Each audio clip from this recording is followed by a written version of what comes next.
Je voudrais vous dire que si je pose la question, comme j'irai dans 10 jours à Addis Abeba, devant Mme Zuma et les jeunes, on nous a accordé 5 minutes pour parler. Si je pose la question de savoir quelles sont les clauses secrètes des accords signés le 12 septembre 1959 entre les pays de l'AOF, la Haute-Volta, le Dahomey, le Niger et tout ça. C'est Wesen Koulibaly qui jouait les transactions avec Oufoué pour signer ces accords. Personne ne peut me répondre, même dans cette salle. Si je demande quelles sont les clauses secrètes, personne. Pourquoi? Parce qu'elles sont secrètes. Mais si je dis quels sont les accords qu'on a signés, là vous pouvez me dire oui, nous avons signé des accords d'assistance et de coopération militaire. Ça veut dire quoi ça? Un officier du Dahomey, quand il va faire un stage en France pour avoir son diplôme d'officier, à la fin du stage, il doit faire un stage à la DGSE. En tout cas, le stage est validé par la DGSE, la Direction Générale de la Sécurité Extérieure française. Et dans le document qu'il va signer, il s'engage en cas de conflit d'intérêts entre son pays et la France, il s'engage à défendre en dernier ressort les intérêts de la France. Si Sankara a fait ce qu'il a fait, c'est parce qu'il n'a pas été dans ses écoles militaires. Il a été à Antsirabé, à Madagascar. De sorte que la France a toujours un coup d'avance. Lorsque le président du Niger, qui est un franc-maçon notoire, l'ancien président a dit « Je refuse de faire les élections » dans les temps qui m'ont été impartis. Qu'est-ce qui s'est passé? On lui a dit « D'accord, il n'y a pas de souci, tu es indépendant ».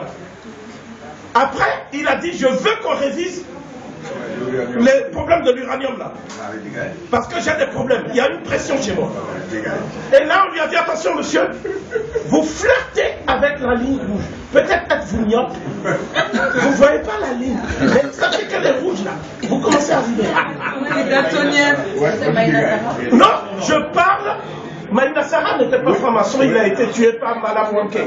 Je parle du président qui a été mis en prison. Tandja. Et quand Tandja a compris, c'était trop tard. Parce que Tandja voulait compter sur d'autres pays. Tandja a dit, bon, mais je vais me retourner du côté de la Chine.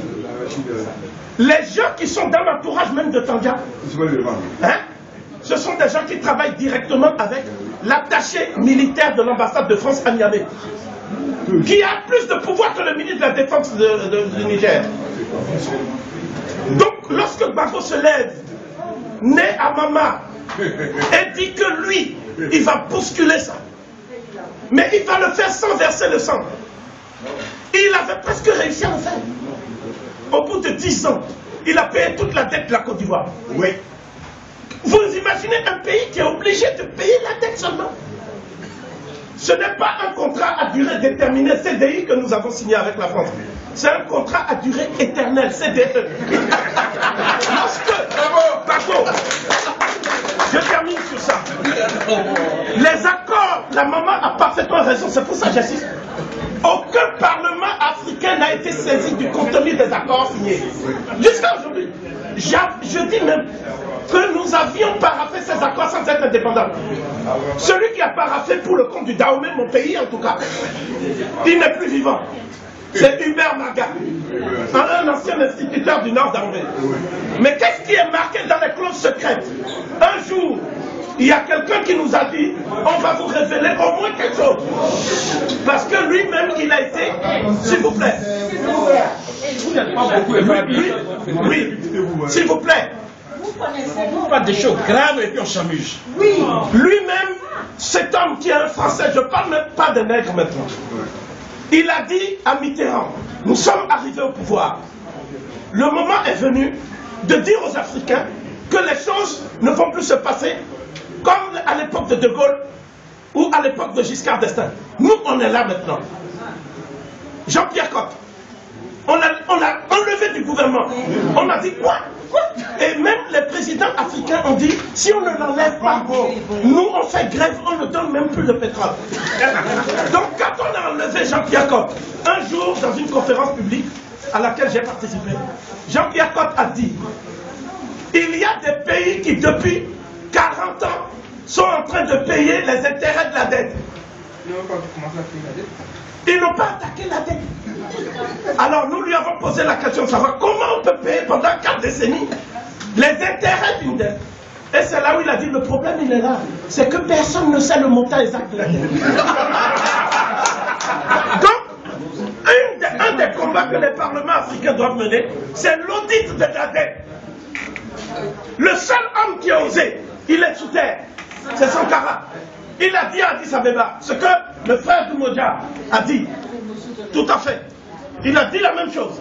Il a dit si vous tous, chefs d'État africains, vous dites que vous n'avez pas les moyens, et ils savent que vous n'avez pas les moyens, c'est pour ça que chaque jour, ils augmentent la dette. Si vous dites nous ne payons pas, parce que nous ne savons pas à quoi sert la dette, qui a contracté la dette et où va l'argent. Le jour où vous allez dire ça, ils ne pourront pas nous tuer tous. Il y a des chefs d'État qui étaient dans la salle, Kenneth Kaunda, ou d'autres, qui sont des hommes chevronnés. Ils ont regardé Sankara, et à la fin, un ministre a dit, lui là, on le voit comme ça, en chair et en os, mais c'est un cadavre ambulant. Ce qu'il a dit, donc, ce que je veux vous dire en conclusion, c'est ceci. Gbagbo a brisé un tabou. Oui. Gbagbo a montré que des chefs d'État africains peuvent tenir tête avec leur peuple. Je dis avec leur peuple. Gbagbo est le seul président africain à avoir fait un travail d'éducation populaire. Quand on dit les femmes patriotes avec Mme Bogrébé, quand on dit mon ami, frère Blé Goudé, que j'ai toujours soutenu, que nous avons soutenu et que nous soutiendrons toujours. Lorsque un Blé Goudé se permet de dire aux jeunes, ne vous contentez pas de crier des slogans, allez à l'école, travaillez, étudiez.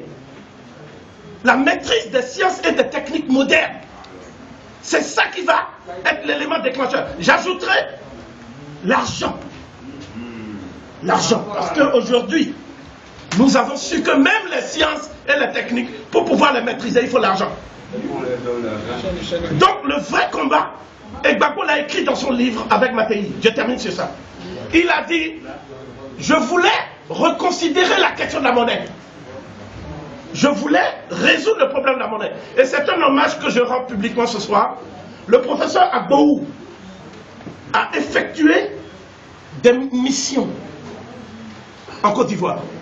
Il a convaincu les plus hauts dirigeants ivoiriens de la nécessité de résoudre ce problème de la monnaie. La monnaie unique africaine, il faut la créer. C'est d'abord le premier élément du panafricanisme en action. Le panafricanisme en action, je ne parle pas du panafricanisme rhétorique. Le premier élément, c'est la monnaie unique africaine. Et Gbagbo nous a donné l'occasion de mettre ce problème-là au cœur de ce que j'appelle le projet de l'Afrique pour le 3e millénaire. Il faut travailler par palier. On commence d'abord par des objectifs bien ciblés. C'est ce que j'ai retenu de l'intervention de monsieur le ministre tout à l'heure, parce qu'il ne vous aura pas échappé qu'un homme de dossier, il a considéré les choses de l'intérieur, au niveau de l'expérience que confère la gestion des problèmes de l'État. Donc il a évité les généralités et il a donné des pistes et des solutions. Je dis que si nous adoptons comme motion que cette rencontre aujourd'hui a abouti à un premier consensus, si pour une fois nous nous mettons d'accord sur nos points de désaccord, nous pouvons considérer donc la bataille pour la création de la monnaie unique africaine comme le combat de notre génération dans les prochaines décennies, je dirais même dans les toutes prochaines années. Et l'Europe est en déclin. L'Europe sera obligée pour la première fois, la configuration géostratégique mondiale oblige l'Europe à considérer aussi les doléances des Africains. Mais par-delà même les doléances, ce qui se passe ici, c'est des problèmes de rapport de force. Si vous ne savez pas vous battre, n'allez pas sur un ring. Oui. N'allez pas sur un ring. Il faut savoir qu'il n'y a pas